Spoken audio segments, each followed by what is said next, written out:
أعوذ بالله من الشيطان الرجيم بسم الله الرحمن الرحيم السلام عليكم ورحمة الله وبركاته الحمد لله رب العالمين اللهم صل وسلم وبارك على سيدنا محمد وعلى آله وصحبه أجمعين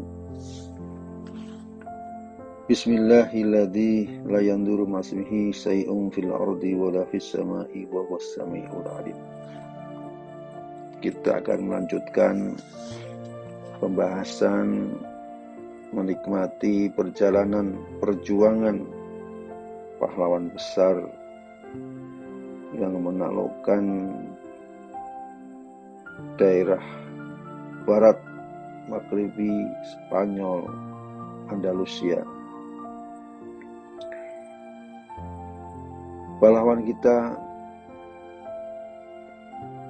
hari ini adalah Yusuf bin Tasfin yang hidup pada tahun 410 sampai dengan 500 Hijriah atau pada tahun 1019 hingga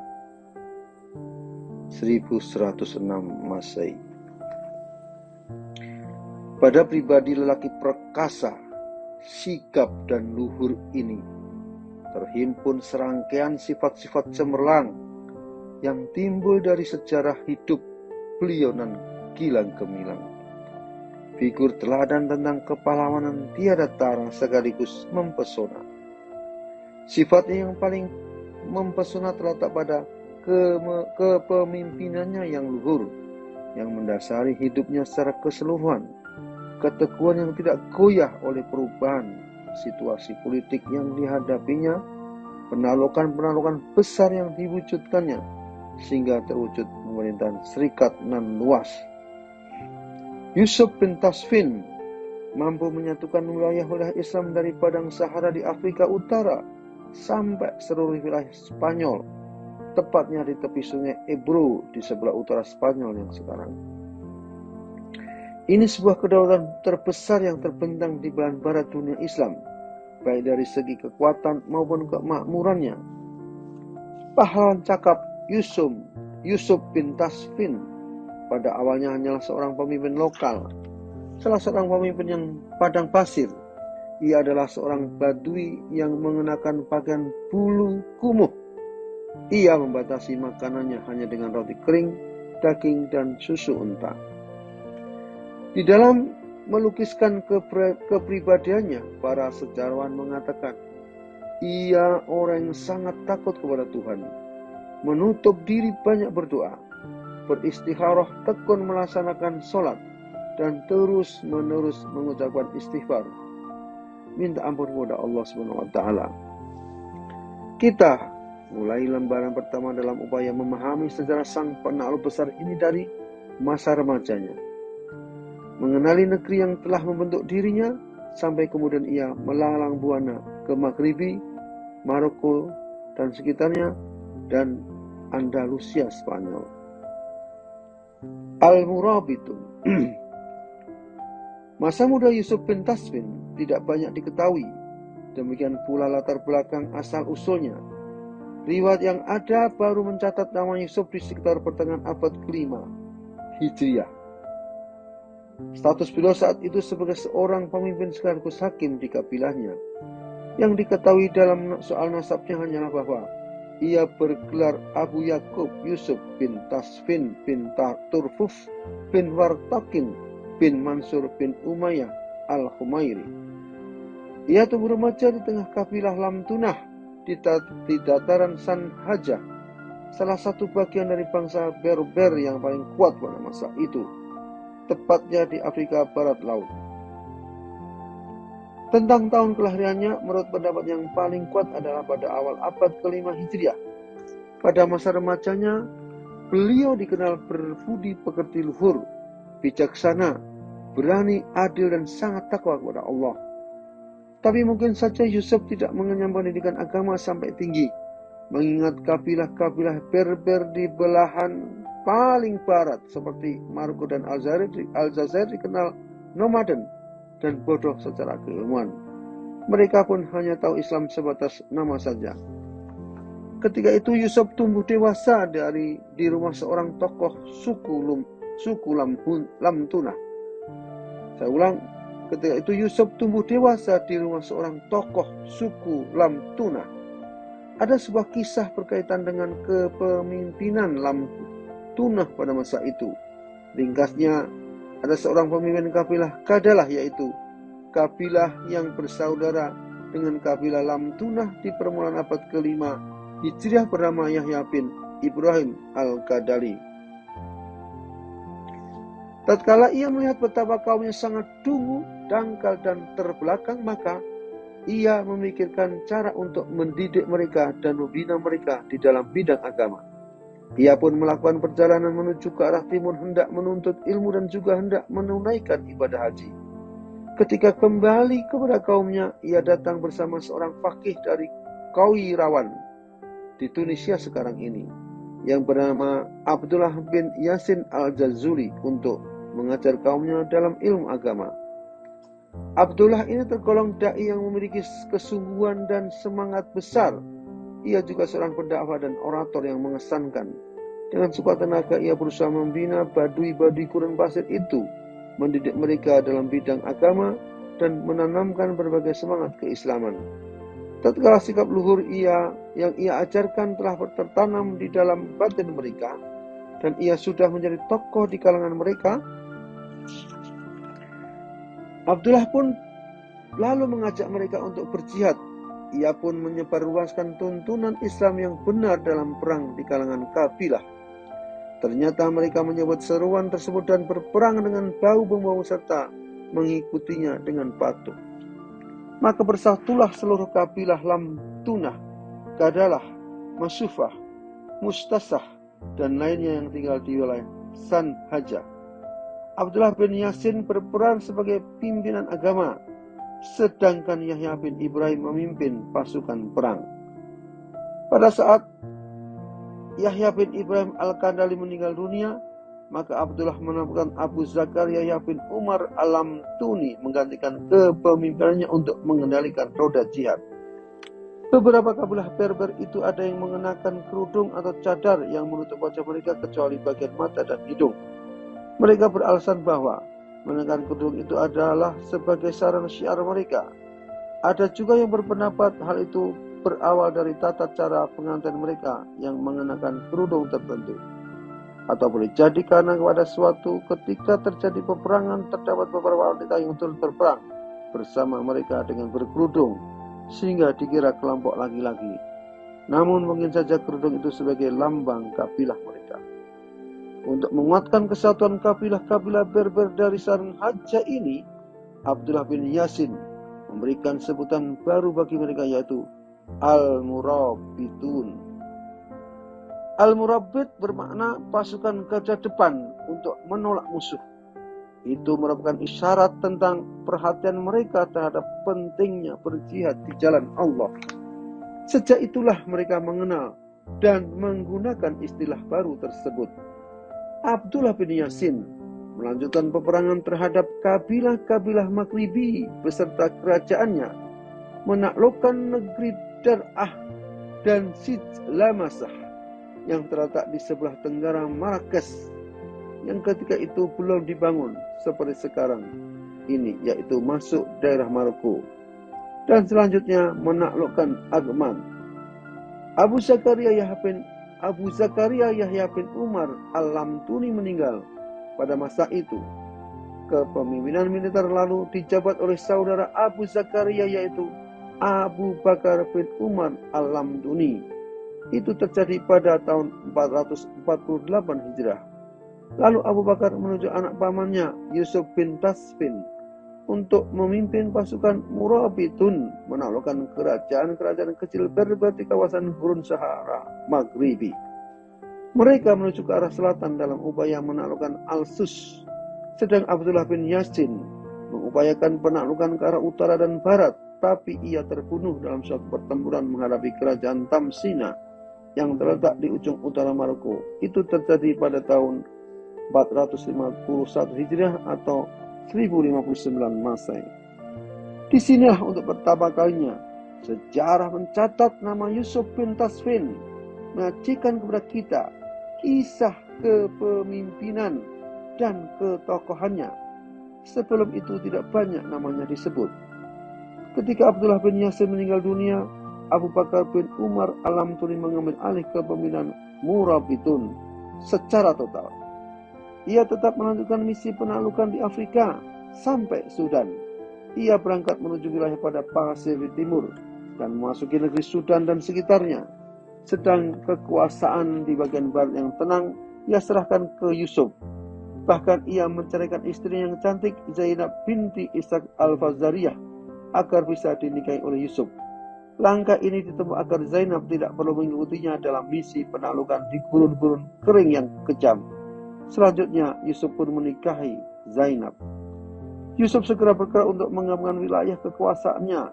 Ia menyebarkan pasukan perangnya ke berbagai penjuru bagian barat Afrika. Ia gunakan pasukan Murabitun untuk memerangi kabilah Al-Qusaimah, khususnya kabilah Makrawah, Zanata, Bani Yufran, juga cabang-cabangnya. Dan ia berhasil menaklukkan seluruh wilayah mereka. Tidak berselang lama, Yusuf pun berhasil menaklukkan banyak wilayah lainnya di bagian barat, selatan, dan tengah Sahara. Ketika ia pulang dari kancah peperangan di akhir tahun 454 Hijriah atau tahun 1062 Masehi, harulah namanya. Ia dan kerajaannya menjadi sangat disegani di kalangan orang-orang Maghribi. Di saat Abu Bakar sibuk dengan peperangannya di padang pasir bagian tengah Afrika, Yusuf menaklukkan satu demi satu negeri di sisi barat. Pertama, negeri Fes yang sangat berpengaruh di bagian barat. Ia taklukkan di tahun 455 Hijriah. Lalu ia meneruskan dengan menembus padang pasir sampai wilayah Tangir Tanjah. Berlanjut menaklukkan pusat-pusat kekuatan lainnya dan barisan pendukung mereka, sehingga takluklah kabilah Maghribi seluruhnya. Zanatah, Gumaroh, Makmurah, dan Makrawah pun takluk sesudah terjadi peperangan sengit yang berlangsung selama bertahun-tahun. Pada tahun 450 Hijriah, pada tahun 454 Hijriah atau tahun 1162 Masehi, Yusuf berniat membangun sebuah kota yang indah dan daerah yang elok sebagai basis pertahanan kerajaannya. Kota ini akan menjadi pendukung bagi pasukannya sekaligus sebagai tempat penyimpanan harta kekayaan. Pilihannya tertuju kepada wilayah yang ada di barat daya Agmat. Yusuf lalu membeli tanah itu dan merancang sebuah istana dan masjid di situ. Bahkan ia turut bekerja membangun masjid bersama-sama dengan para pekerja. Itulah awal sejarah terwujudnya kota Marrakesh yang besar, yang kemudian menjadi ibu kota pemerintahan Murabitun. Dan berikutnya pemerintah Han Muwahhidun. Peradaban Murabitun baru itu berlokasi di tepian Gunung Dar yang ada di perkampungan Al-Atlas. Sedang sisi lainnya terletak di wilayah kabilah Musamirah. Dan Musamirah ini termasuk kabilah Arab paling kuat dan terbanyak jumlahnya. Mereka mendukung kemenangan pasukan Murabitun. Pada tahun 470 Hijriah, Yusuf bin Tasfin menduduki jabatan di Tangir Tanjah, menggantikan pejabat sebelumnya yang suka menutup diri dan pendiam, bernama Al-Burguti. Ketika itu Al-Burguti yang sudah berusia 90 tahun sempat melawan kepada para penakluk Muslim itu, hingga ia pun terpaksa dibunuh. Selanjutnya Yusuf merayap ke Maghribi Tengah, menaklukkan Tlemcen, Tilimsan, dan Oran Wahran di Aljazair sekarang. Bahkan berlanjut sampai wilayah Tunisia. Namun meskipun kota-kota dan wilayah-wilayah Maghribi seluruhnya sudah dikuasai Yusuf, kekuatan lokal tetap berada di tangan para pimpinan dan pemerintahan setempat. Mereka memerintah daerahnya otonom dari kekuasaan pusat, tapi mengakui kedaulatan mereka berada di bawah Yusuf bin Tasfin dari Murabitun. Wilayah kekuasaan Yusuf membentang luas dari Tunis di timur sampai ke tepian Samudra Atlantik di barat atau Mali dan Mauritania sekarang, dan dari Laut Tengah Mediterania di utara sampai ke perbatasan Sudan di selatan. Di tengah-tengah kejayaan kekuasaan Murabitun yang dikembangkan oleh Yusuf bin Tasfin itu, terjadilah peristiwa dramatis yang sangat mengharukan. Abu Bakar bin Umar Al-Lamtuni, pemimpin utama Murabitun yang juga salah satu pendiri bangsa baru itu, pulang ke Maghribi setelah bertahun-tahun mengembara untuk berdakwah dan memerangi kabilah-kabilah di Sudan yang masih menyembah berhala. Seperti sudah dijelaskan di muka, Abu Bakarlah yang dulu mendudukkan Yusuf bin Tasfin, saudara sepupunya itu, sebagai penguasa Al-Maghribi selama ia berjihad di padang pasir Sudan, dan ia kini kembali ke utara hendak melihat bagaimana kondisi Maghribi sekarang. Ternyata Maghribi sudah berkembang pesat menjadi sebuah kerajaan besar dengan wilayah sangat luas dan itu atas kerja keras Yusuf bin Tasfin. Abu Bakar tiba di Maghrib pada tahun 465 Hijriah atau tahun 1073 Masehi. Ia berhenti di kota Akhmat yang berdekatan dengan ibu kota Murabitun yang baru, yaitu Marrakesh. Ia mengutus beberapa orang temannya kepada Yusuf untuk menjelaskan situasi dan mempelajari posisinya. Yusuf menyambutnya dengan hangat dan penuh persaudaraan. Setelah melihat keberhasilan Yusuf mengembangkan kekuasaan Murabitun di seluruh Maghribi, Abu Bakar menyadari bahwa kini Maghribi telah terlepas dari tangannya. Tidak ada jalan baginya untuk mengambil lagi kekuasaan yang dulu ia serahkan kepada Yusuf. Lalu mereka berdua mengadakan pertemuan di suatu tempat di antara Akhmat dan Marrakesh. Abu Bakar pun berwasiat kepada putra pamannya itu supaya bersikap adil dan santun di dalam memerintah. Selanjutnya ia mengucapkan salam perpisahan karena ia hendak kembali ke padang pasir. Ia ikhlas melihat kerajaannya berada di tangan penguasa yang benar. Subhanallah. Demikian Abu Bakar kembali bersahabat dengan padang pasir yang ganas, menyebarkan Islam kepada kabilah-kabilah di Sudan dan sekitarnya. Bersama pasukan yang setia, ia pun tetap bersemangat dalam jihad untuk menyebarkan Islam dan memerangi kabilah-kabilah yang menghalangi misinya. Sampai akhirnya ia terbunuh sebagai syahid di salah satu pertempuran pada tahun 480 Hijriah atau tahun 1087 Masehi. Pilihan Abu Bakar untuk menyingkir dari kekuasaan telah menyelamatkan pemerintahan Murabitun yang besar yang dikembangkan oleh seorang jenderal besar, Yusuf bin Tasfin. Fondasi awalnya telah dibangun oleh laki-laki fakih yang rendah hati, Abdullah bin Yasin. Kepemimpinan Murabitun dengan cepat meluas dari sebuah kepemimpinan keagamaan lokal sampai menjadi kekuasaan politik yang besar, dan Yusuf menyandang gelar Amirul Mukminin. Pada mulanya Yusuf hanya bergelar Amir, pemimpin, tetapi ketika ia sukses menaklukkan wilayah Maghribi dan kian meluas kerajaannya, sejumlah tokoh Murabitun hendak mengenakan kepadanya gelar khalifah. Bahkan penyusun kitab Raudatul Al-Qirtos mengatakan bahwa Yusuf adalah khalifah. Tetapi laki-laki saleh ini menolak dan membatasi gelar dengan sebutan Amirul Mukminin, pemimpin orang-orang beriman, dan Nasiruddin, pembela agama. Baginya, sebutan khalifah hanya ada satu, dan itu sudah dimiliki oleh penguasa Bani Abbasiyah di Irak. Tetapi beberapa orang mengaguminya masih saja mengenakan gelar khalifah kepadanya, dan itu terjadi pada tahun 466 Hijriah. Dan pada akhir masa kekuasaannya, dia bahkan berhasil meluaskan kekuasaan Murabitun sampai mencakup seluruh Andalusia. Langkah terakhirnya ini dilakukan atas saran para ulama yang prihatin dengan kondisi Islam di Andalusia yang tengah terancam oleh kekuasaan Kristen. Sebelum berangkat ke Andalusia, Yusuf bin Tasfin mengirim utusan, yaitu Alamah Ibnu Al-Arabi, untuk menjumpai Khalifah Al-Mustadhir Billah dari Bani Abbasiyah di Baghdad. Dalam suratnya ia menjelaskan tentang kekuasaan yang telah dikaruniakan Allah kepadanya, dan ia berharap dapat menjadi bagian dari kepemimpinan Bani Abbasiyah berkaitan dengan jabatannya di berbagai wilayah. Al-Mustadhir menyetujui permohonannya itu, lalu mengirimkan kepadanya peta-peta batas wilayah disertai dengan pujian dan penghormatan. Penaklukan Andalusia membaharu pemerintahan Islam. Meski kerajaan Al-Murabitun di Maroko dan sekitarnya sudah di puncak kehebatan, tapi itu bukanlah capaian terbesar di dalam sejarah hidup sang penakluk besar ini. Masih ada lukisan yang lebih indah dan lebih mengagumkan dalam sejarah hidup Yusuf bin Tasfin. Mengertikah kita semua lukisan apa kiranya itu? Dan apakah kiranya sisi keindahannya? Jawabnya adalah Andalusia. Negeri Andalusia terletak di sebelah laut. Negeri Andalusia terletak di seberang laut. Untuk mencapainya berarti harus melalui perjalanan yang amat berbahaya dan paling sengit di dalam sejarah perjalanannya.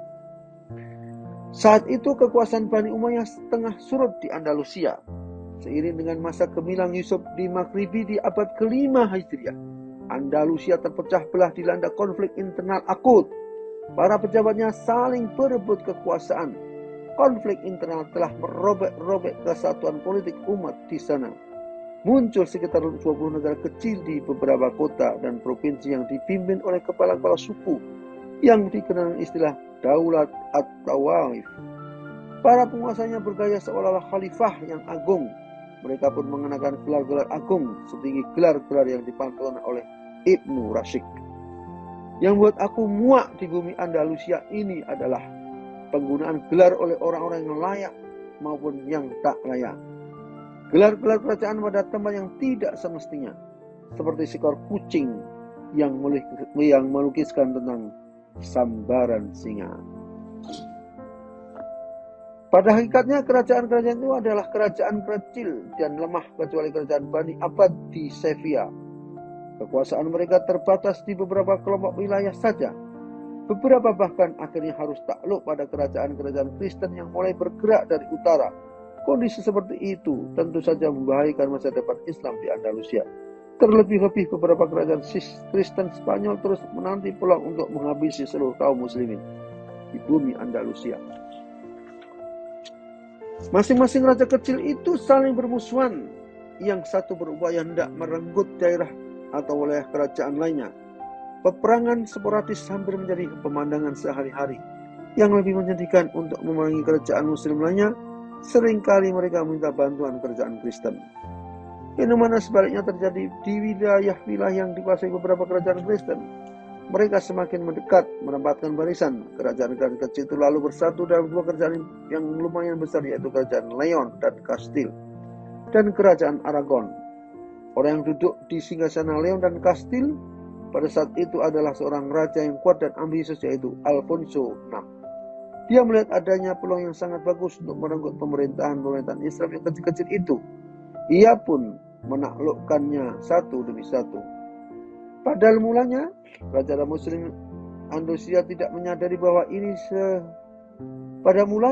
raja-raja muslim Andalusia tidak menyadari bahaya ini, sehingga mereka tak berupaya menghentikan pertikaian internal. Alfonso VI memang menjebak mereka melalui politik pecah belah seperti itu. Ia membantu satu kerajaan muslim untuk menghadapi kerajaan muslim lainnya. Raja Al-Mumtamid dari Bani Abbad di Sevilla yang paling kuat dibanding lainnya, awalnya juga tidak menyadari bahaya yang mengancam eksistensi umat Islam itu, yaitu yang kini nyata di depan mata. Maka mulailah raja-raja Kristen mencaplok wilayah-wilayah muslim Andalusia, termasuk Toledo yang sebelumnya dikuasai oleh Bani Zu al-Nun asal Berber. Penguasa Toledo, Al-Qadir bin Zu al-Nun, dipaksa turun tahta setelah ditaklukkan oleh Alfonso VI pada 25 Mei 1085 Hijriah. Pada 25 Mei 1085 Masehi atau 478 Hijriah. Sedangkan Bani Hud yang menguasai Zaragoza menyerah pada raja Kristen pada 1141 Masehi. Kejatuhan dua wilayah itu kian memperlemah pertahanan muslim di Andalusia. Barulah kemudian raja-raja kecil Andalusia itu mulai sadar terhadap bahaya yang sudah di depan mata mereka. Al-Mu'tamid bin Abbad, penguasa Sevilla dari Bani Abbad, adalah yang paling awal menyadari bahaya itu, bahkan bahaya besar. Dan karena itu, ia tak bisa lagi meminta bantuan saudara-saudara muslimnya di Andalusia yang kian melemah. Maka ia menoleh ke seberang laut, yaitu Afrika Utara. Ia mendekati dan meminta bantuan Yusuf bin Tasfin, raja besar dari Bani Murabitun yang tengah berkuasa di seluruh Afrika Barat dan kawasan Maghribi. Al-Mu'tamid dan dua raja kecil Andalusia lainnya mengirim utusan khusus menghadap Yusuf di Marrakesh, ibu kota Murabitun. Mereka meminta bantuan Yusuf untuk memerangi penguasa Kristen yang mengancam eksistensi umat Islam di Andalusia. Mereka juga menceritakan tentang berbagai kekalahan yang mereka alami. dan bahwa banyak wilayah Islam itu kini telah dikuasai kerajaan Kristen. Pada mulanya Yusuf bin Tasfin ragu dalam menyambut permintaan mereka sebab ia belum mengenal situasi semenanjung Iberia, tempat Andalusia berada. Ia juga belum pernah bertempur melawan orang-orang Kristen. Untuk itu, ia meminta waktu untuk bermusyawarah dengan kaumnya dan para ulama. Bila ulama dan kaumnya setuju, ia akan berangkat menuju Andalusia. Ternyata mereka menyetujui permohonan orang-orang Muslim Andalusia itu. Yusuf bin Tasfin menganggap perang menghadapi kerajaan-kerajaan Kristen manca Muslim itu sebagai perang agama. Meski ada pula yang mengatakan bahwa Yusuf sendiri berminat untuk menguasai wilayah Irak itu seluruhnya, yang tengah terpecah belah oleh nafsu berkuasa raja-raja kecil yang lebih suka berfoya-foya ketimbang memajukan Islam. Langkah raja-raja kecil Andalusia meminta bantuan Yusuf ternyata diketahui oleh Raja Alfonso VI dari Federasi Kerajaan Leon dan Kastil. Raja Kristen terbesar ini segera menyurati Yusuf bin Tasfin yang berisi janji dan ancaman. Yusuf menjawab surat itu dengan antara lain menulis, lebih lanjut jawabannya adalah sebagaimana yang Anda ketahui dengan kedua mata Anda, bukan sebagaimana yang Anda dengar dengan telinga Anda. Keselamatan adalah bagi mereka yang mengikuti petunjuk. Ini bagian pertama dari Yusuf bin Tasfin. Akan kita lanjutkan pada bagian yang kedua. Assalamualaikum warahmatullahi wabarakatuh.